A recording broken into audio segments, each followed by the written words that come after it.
بسم اللہ الرحمن الرحیم۔ السلام علیکم ڈیئر اسٹوڈنٹس، کیا حال چال ہیں آپ کے؟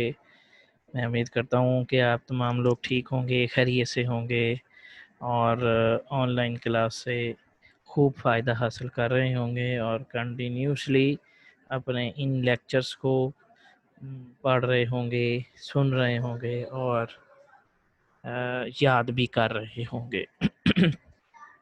تو آج کا جو ہمارا ٹاپک ہے وہ چیپٹر نمبر 2 میں سے پیج نمبر 34 اور 35 میں پڑھاؤں گا آپ کو، اور امید کرتا ہوں کہ آپ تمام لوگ اس ٹاپک کو اچھی طرح سے سنیں گے اور یاد کریں گے۔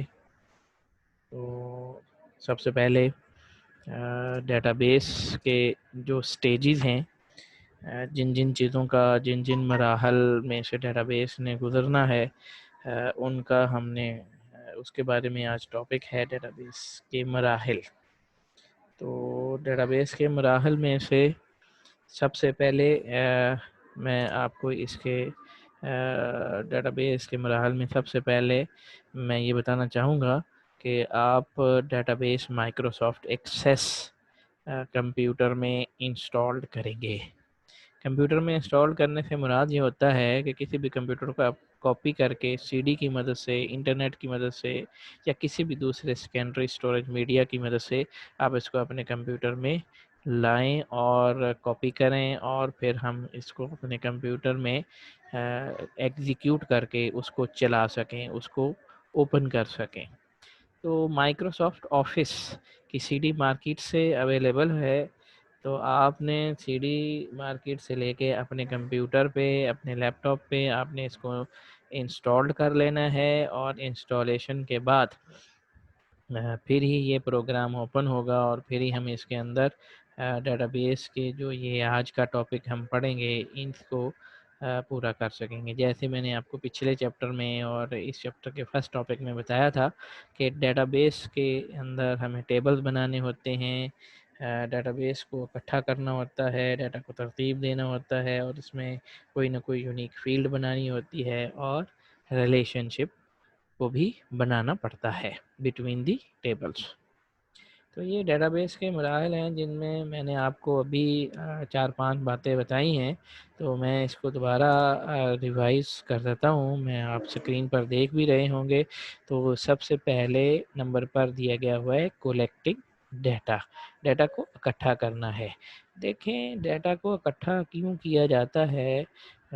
جب بھی ہمیں کوئی خاص عنوان یا کوئی خاص ٹاپک سے ریلیٹڈ کوئی بھی چیز کمپیوٹرائز کرنی پڑتی ہے، تو ہمیں مارکیٹ سے، اسٹوڈنٹ سے، کسٹمر سے، کلائنٹ سے، ٹیچر سے ان کے بارے میں ڈیٹا کو اکٹھا کرنا پڑے گا، اور پھر دوسرے نمبر پر اس کی ارینجنگ کرنی پڑے گی۔ جیسا کہ اسٹوڈنٹس کی فائلز اکٹھی کر لی ہیں، اور اس کو اکٹھی کرنے کے بعد ہم نے دیکھنا ہے کہ سب سے زیادہ نمبر کس کے ہیں، اس کے بعد اس کو ترتیب دینا ہے کہ کون کون سے لوگ اہل ہیں، کون کون سے لوگ نااہل ہیں for the next class admission کے حوالے سے۔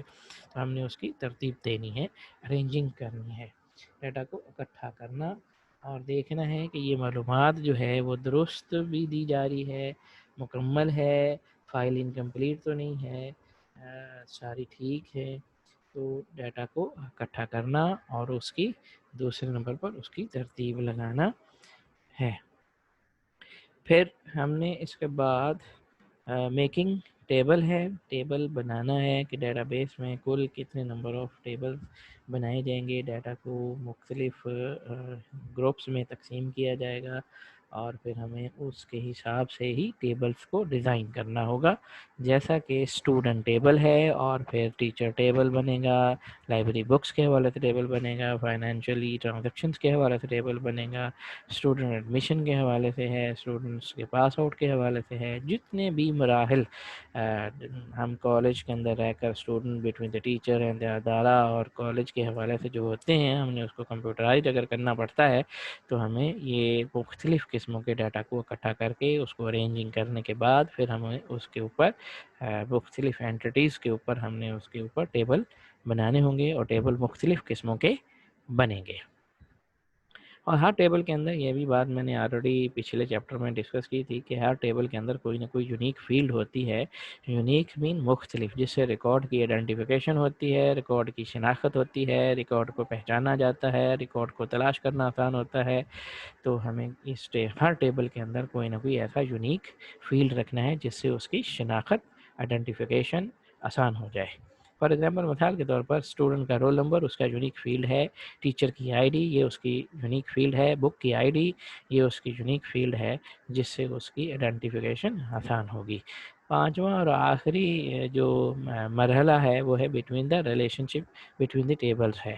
Relation ship between the tables کہ ہم نے دیکھنا ہے کہ کس ٹیبل کے درمیان کون سی ریلیشن شپ بنتی ہے. یہ ہم نے پیچھے ٹائپس ریلیشن شپ کی پڑھی تھی، تو اس میں ریلیشن شپ کی ٹائپس میں ہم نے یہ ڈسکس کیا تھا کہ 1 to 1 ریلیشن شپ ہے یا 1 to مینی ریلیشن شپ ہے یا 1 مینی ٹو مینی ریلیشن شپ ہے.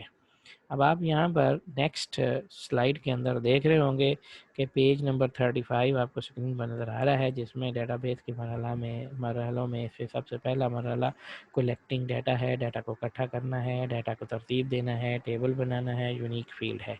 ڈیٹا کو اکٹھا کرنا، ڈیٹا بیس بنانے کا پہلا مرحلہ ڈیٹا اکٹھا کرنا ہے، اور ہمیں اس کو نہایت احتیاط سے کام لینا پڑتا ہے تاکہ ڈیٹا بیس درست بنے اور معلومات مکمل فراہم کی جا سکے. ڈیٹا بیس کی ترتیب دینے کا یہ مرحلہ دوسرا ہے. ڈیٹا کو ترتیب دیتے وقت ہمیں اس کی جو اقسام ہے، قسم ہے، اس کے اوپر تھوڑا توجہ دینی ہوتی ہے، اور ہر قسم کے ڈیٹا کو علیحدہ علیحدہ فیلڈ کی ضرورت پڑتی ہے. جیسا کہ نیم کی فیلڈ کے اندر سارے نیم آئیں گے، رول نمبر کی فیلڈ کے اندر سارے رول نمبر آئیں گے، ایڈریس کی فیلڈ کے اندر تمام ایڈریسز آف دا اسٹوڈنٹس آئیں گے.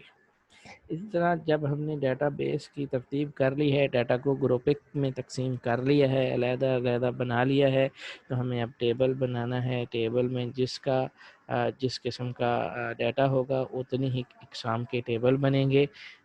جیسا کہ اسٹوڈنٹ کا ڈیٹا ہے اور اس کا ایک گروپ ہے تو ہمیں اسٹوڈنٹ کا ٹیبل بنانا پڑے گا. ٹیچر کا ڈیٹا ہے تو وہ ایک گروپ ہے تو ہمیں ٹیچر کا ٹیبل بنانا پڑے گا. بکس کے لائبریری بکس کے حوالے سے بکس کا ٹیبل بنانا پڑے گا. فائنینشیل ٹرانزیکشن کے حوالے سے یہ ڈیٹا ہے اور ایک گروپ ہے اور ہمیں اس کے اوپر بھی ٹیبل بنانا پڑے گا. جیسا کہ اگر ہم مارکیٹ میں سے ایگزامپلس لیں تو کسٹمر، آرڈر، کلائنٹس، امپلائیز، یہ مختلف اقسام کے گروپس کے ہیں ڈیٹا ہیں، اور ان پر ہمیں مختلف قسموں کے ٹیبلز بنانے پڑیں گے. جیسا کہ آرڈر ٹیبل ہوگا، کسٹمر ٹیبل ہوگا، امپلائی ٹیبل ہوگا، اور اس طرح دوسرے جو ٹیبل کی ضرورت پڑتی ہے گروپس میں، ہمیں ان کو علیحدہ علیحدہ گروپنگ میں ٹیبلز بنانے پڑیں گے ڈیٹا بیس کے اندر، تاکہ ڈیٹا بیس میں جو ٹیبل ہے جس نوعیت کا ڈیٹا اگر ہم سیو کرنا چاہ رہے ہیں تو اسی کے اندر ہی وہ سیو ہو سکے. یونیک فیلڈ جو کہ چوتھا اور پوائنٹ ہے اس مرحلے میں، ہمیں ہر ٹیبل کے اندر ایک ایسا فیلڈ رکھنا ہے جس میں اس ڈیٹا کی شناخت ہو سکے، اس کو مختلف رکھا جا سکے، اس کی پہچان ہو سکے. فار ایگزامپل مثال کے طور پر اسٹوڈنٹ کا ٹیبل ہے تو اسٹوڈنٹ کا رول نمبر یونیک فیلڈ ہوتا ہے. آرڈر کا ٹیبل ہے تو آرڈر آئی ڈی ایک یونیک فیلڈ ہوگا. اور اسی طرح امپلائی کا ٹیبل ہے تو امپلائی کی شناختی کارڈ کا نمبر بھی ہو سکتا ہے. امپلائی آئی ڈی جو اس کو آپ کوئی نمبر اسائن کرتے ہیں وہ بھی ہو سکتا ہے. اسی طرح ہر ٹیبل کے اندر کوئی نہ کوئی یونیک فیلڈ رکھنی ضروری ہے. پانچواں مرحلہ، پانچویں سٹیج جو ڈیٹا بیس بناتے وقت ہمیں اس کو استعمال کرنا ہے تو یہ ریلیشن شپ کا ہے. تو ٹیبلز کے درمیان ریلیشن شپ قائم کیا جاتا ہے تاکہ اس سے واضح ہو سکے کہ بٹوین دا ٹیبل ریلیشن شپ کون سی قسم کا بن رہا ہے. اور ریلیشن شپ بنانے کا مقصد یہ ہوتا ہے کہ ملٹیپل ٹیبل میں سے ہم آسانی سے اور مکمل ڈیٹا کو حاصل کر سکیں، اور ٹیبل کے درمیان جو تعلق ہوتا ہے اس کو ہم ریلیشن شپ کہتے ہیں. جب ہم ان میں کسی ٹیبل کے اوپر پرائمری کی کو اسائن کرتے ہیں اور کسی پر فارن کی کو اسائن کرتے ہیں اور کسی پر کمپوزٹ کی کو اسائن کرتے ہیں تو اس سے ہمیں ان ریلیشن شپس کی جو قسم ہے وہ واضح ہو جاتی ہے کہ ٹیبلز کے درمیان جو ریلیشن شپ بن رہا ہے وہ 1 to 1 کا بن رہا ہے یا وہ 1 to many کا بن رہا ہے. سو آج کا ٹاپک میں امید کرتا ہوں کہ آپ کو اچھی طرح سے سمجھ آ گیا ہوگا. اگر پھر بھی کوئی مسئلہ اس سٹیجز کے اندر، مراحل کے اندر، ڈیٹا بیس کے اندر ہو تو آپ میرے سے واٹس ایپ میں یا میسج کر کے یا ٹیلی فونک کنورسیشن کر کے آپ میرے سے کنسلٹ کر سکتے ہیں. اور اس کے بعد نیکسٹ ٹاپک جو انشاءاللہ ہم پڑھیں گے وہ ڈیٹا بیس کی منصوبہ بندی ہے، پلاننگ ہے کہ ہمیں کیا کیا چیزوں کا پہلے سے آلریڈی پلان کر کے رکھنا ہے اور پھر ہی ہم اس کو ڈیٹا بیس کو بنانا اور اس کو پورا کرنا اور اس کو اچھے طریقے سے ڈیزائن کرنا آسان ہو سکے گا. سو نیکسٹ ٹاپک ہم پلاننگ کے بارے میں پڑھیں گے. آلریڈی آپ اس کے بارے میں اس کی ریڈنگ کیجئے گا، اس کو پڑھیے گا اور انشاءاللہ نیکسٹ ٹاپک میں آپ کو ان تمام چیزوں کے بارے میں جو پلاننگ کے حوالے سے ہوں گی وہ ہم انشاءاللہ ڈسکس کریں گے. اوکے جی. اس کے بعد آخر میں اللہ حافظ کہوں گا. اللہ حافظ. آپ اپنا خیال رکھیے گا. اللہ ہم سب کا حامی و ناصر ہو.